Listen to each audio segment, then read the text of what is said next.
Hi, I'm Rebecca. In this class, we will learn all about the future perfect tense.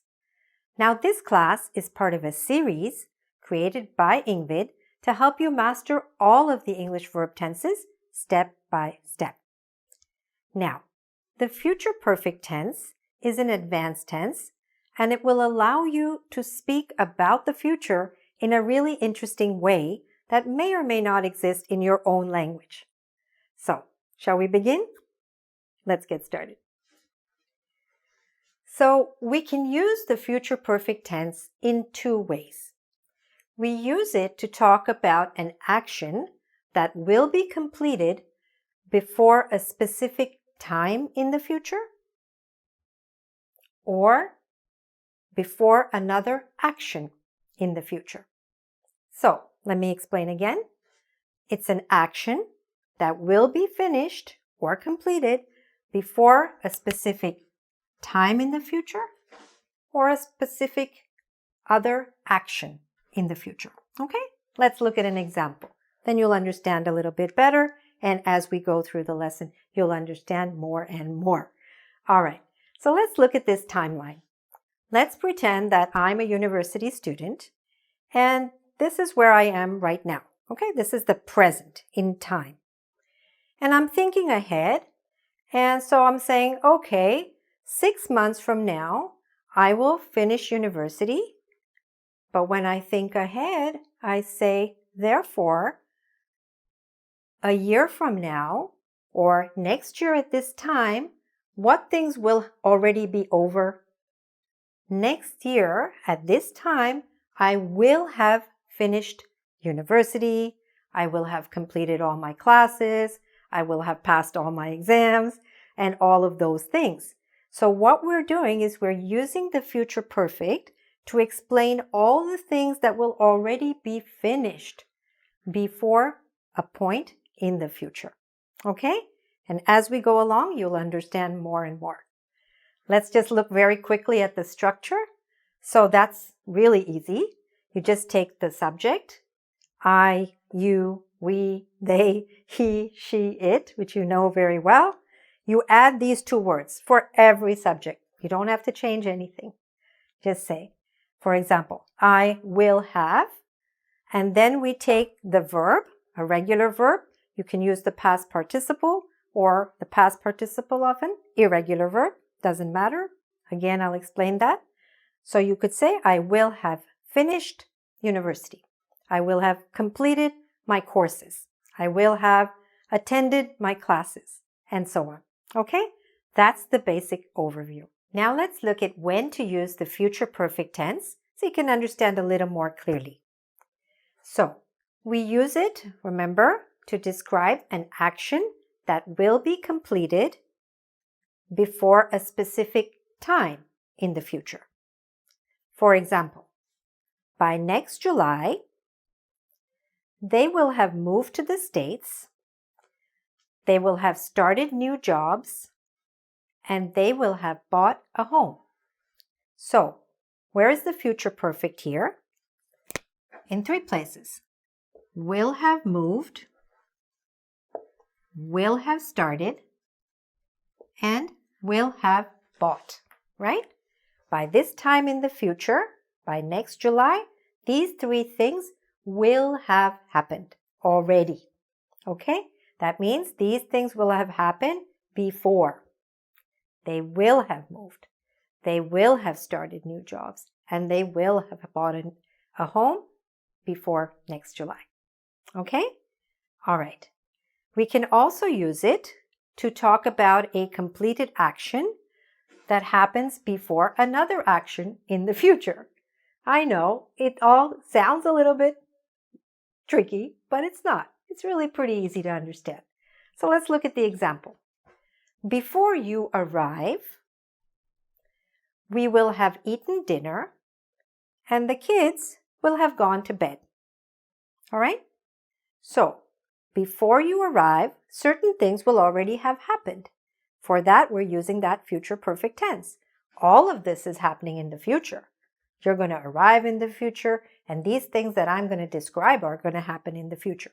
Everything is in the future. But in that future, what will happen first? So, before you arrive, we will have eaten dinner and the kids will have gone to bed. Will have eaten, will have gone. Okay? So here we're linking it to another action in the future. Here we linked it to another time in the future.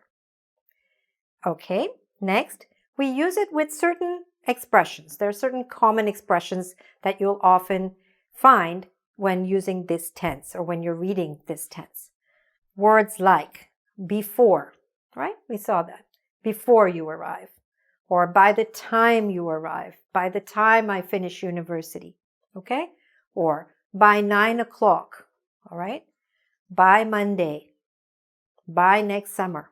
Okay? These are some common words and expressions that you can use when you're using the future perfect tense. Now let's look at the structure of the future perfect tense.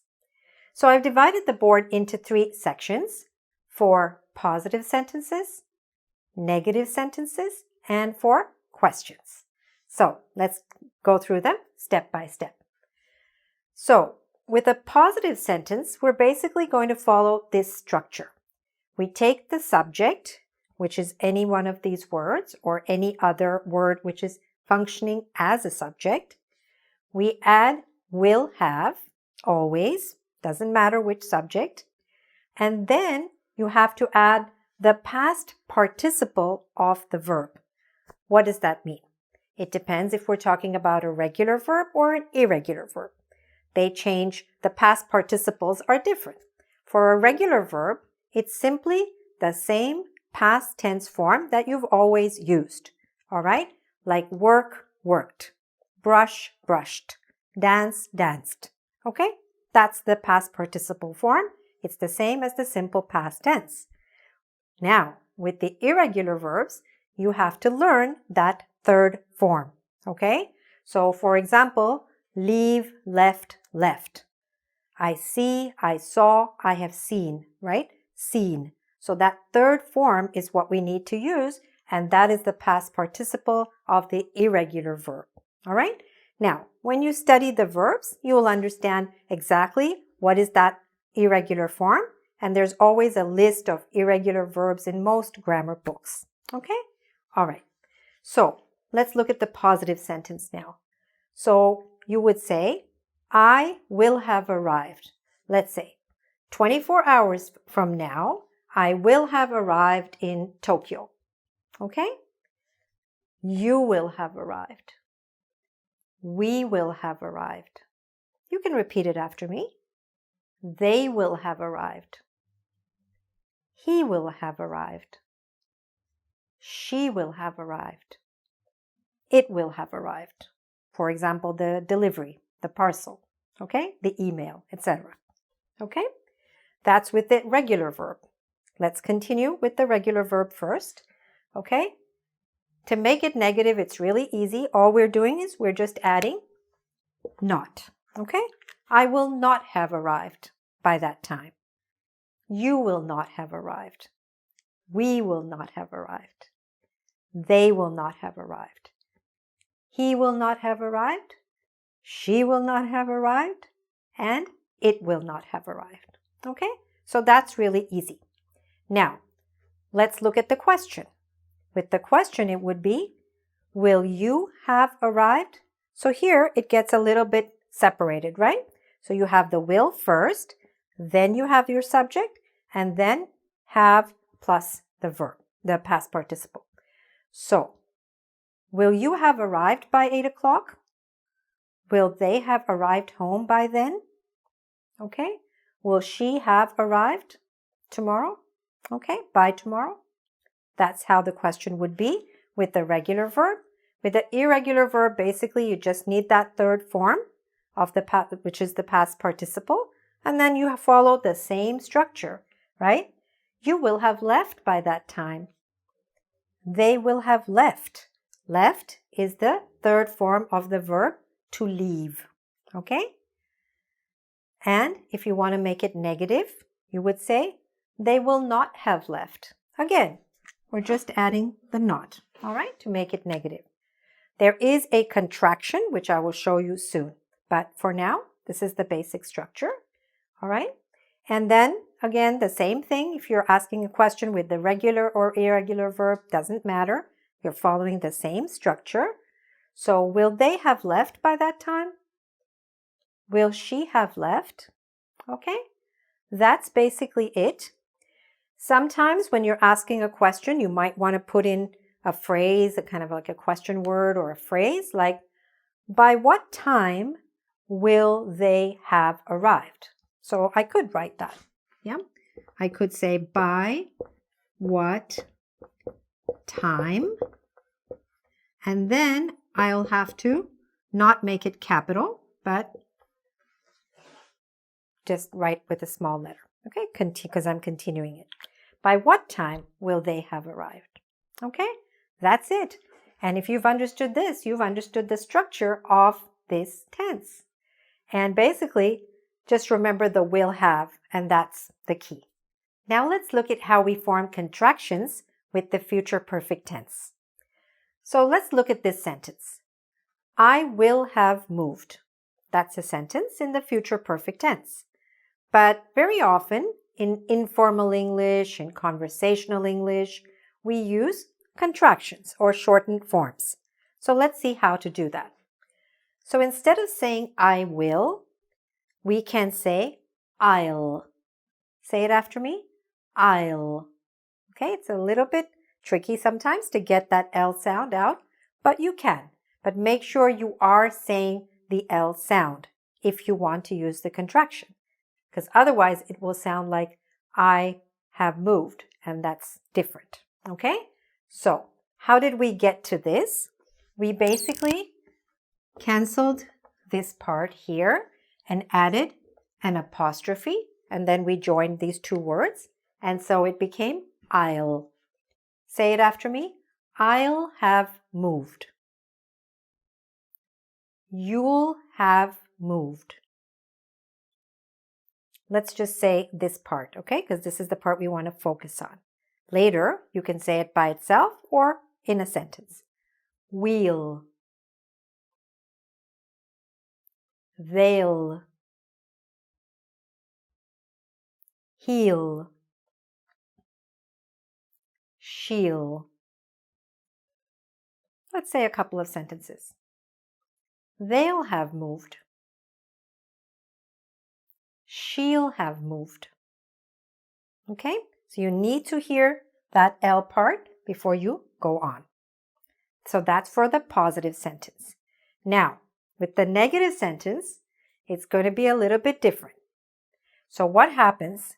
The normal negative sentence is I will not have moved, right? But when we contract it, it's not logical. It doesn't follow the normal rules. We just have to use another word. There's a kind of a linguistic history why this happens, but it doesn't matter for you. For you, unless you're really, really interested, you can look it up. But for now, just learn this form. And so instead of saying I will not have moved, you just say I won't. Instead of will not, we say won't. Say it after me. I won't have moved. You won't. We won't. They won't. He won't have moved. She won't have moved by then. Okay? So, that's basically it. That's how we form the contractions in the future perfect tense. Now let's look at some of the spelling changes we need to make when using the future perfect tense. So, the changes will be in the verbs, right? Either you're going to use a regular verb or an irregular verb. The first part of the structure is more or less the same. You use the subject, then you use will have, and then you have to use the past participle. So that's what we're going to look at, the past participle of regular verbs and of irregular verbs. So with regular verbs, it's just the regular past simple form. So let's look at some patterns of spelling changes that you need to make. With most verbs, all you have to do to form that past participle or past simple form is add ed, right? That's all we're doing. We're adding ed, just like here. Work becomes worked. Check becomes checked. So most verbs, we just add an ed. With some verbs, however, we need to make other changes. If the verb already ends with an e, then we don't need to add ed. We just add d. For example, live becomes lived. Change becomes changed. All right? So all we added there was just a d. Next, let's look at another pattern of words. If you have a verb that ends with a y, and before the y you have a consonant, which means any letter which is not a vowel. A vowel is A, E, I, O, U. But if you have a y and before the y you have a consonant, like here, try, right? It ends with y and before it is a consonant. Then what we do is we cancel the y and add IED. So try becomes tried.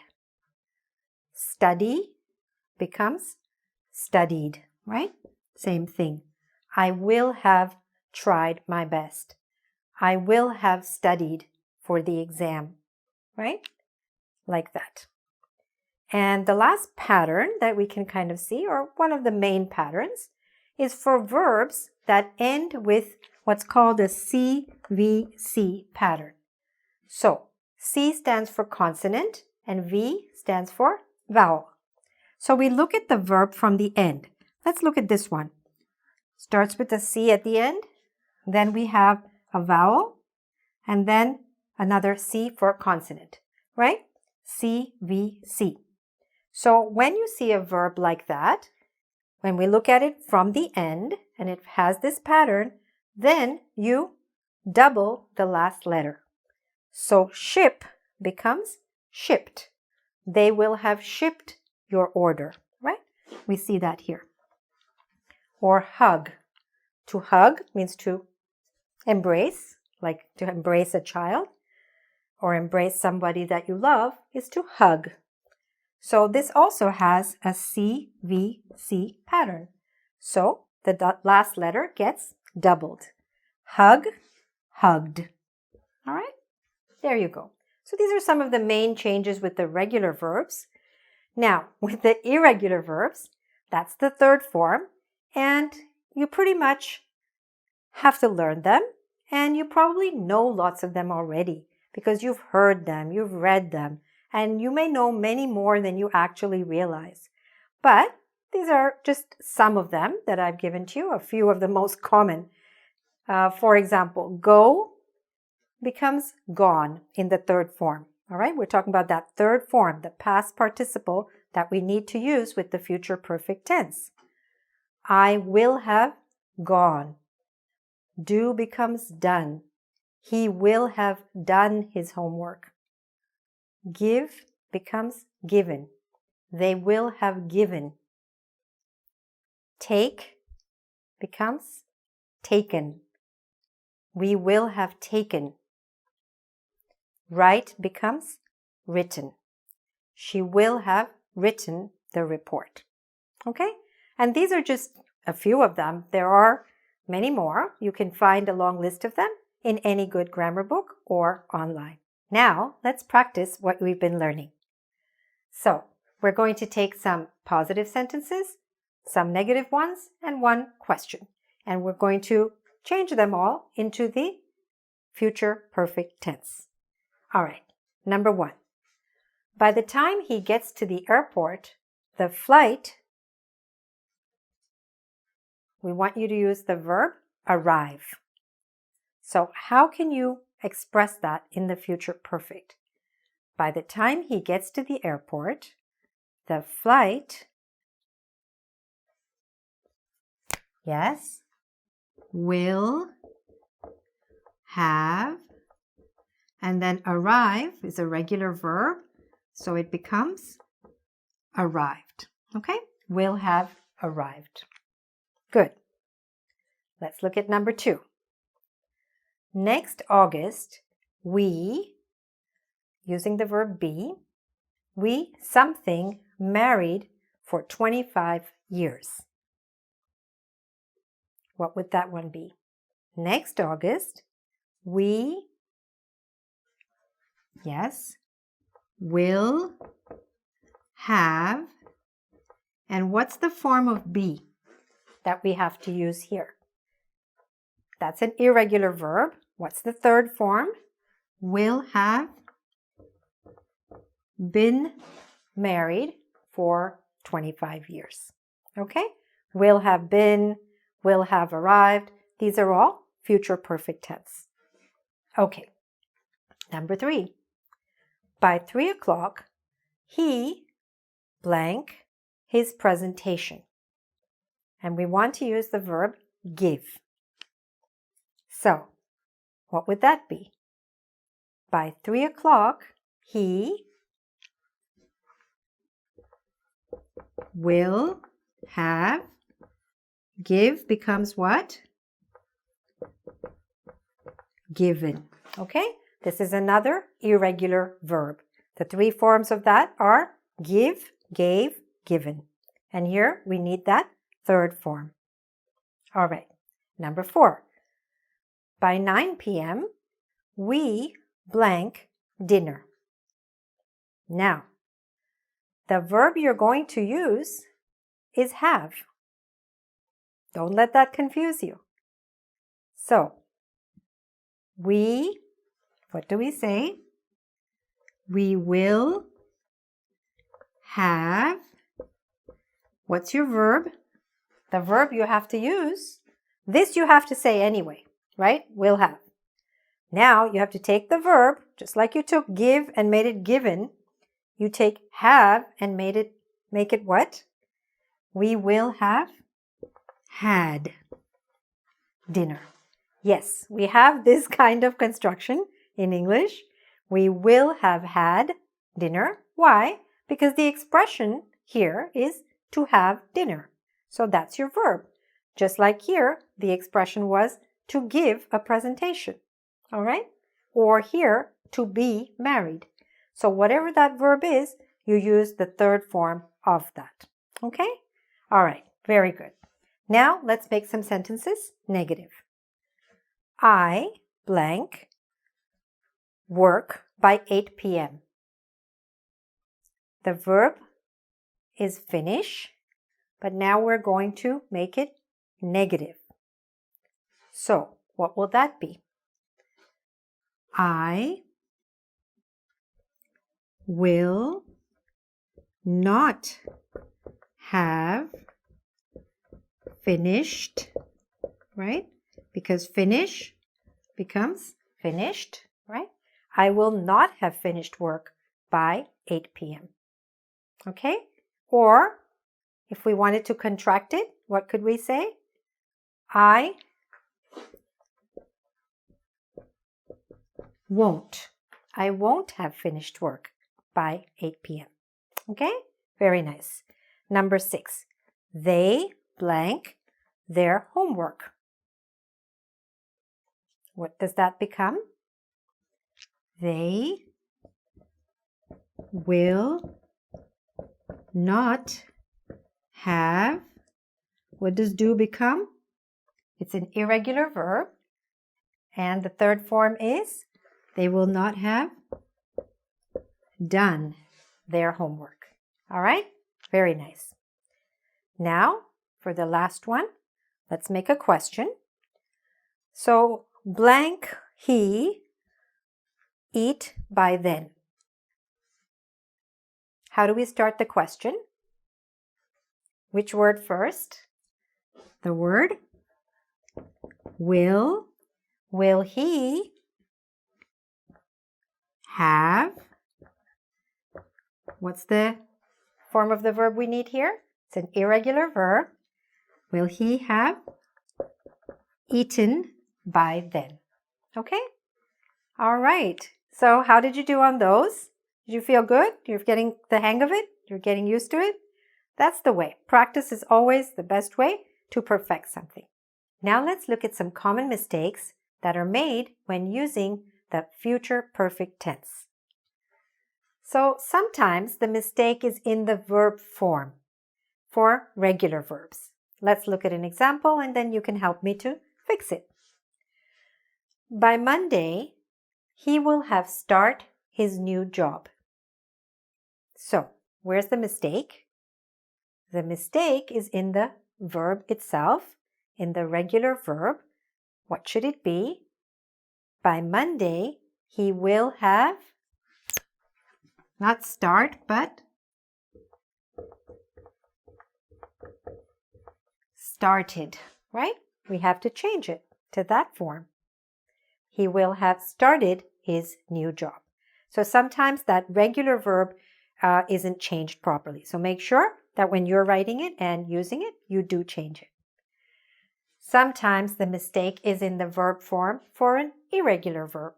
For example, in the next few years, they will have teach thousands of children. So again, where's the mistake? In the verb form itself. This is an irregular verb. Let's go through it again. In the next few years, they will have something, thousands of children.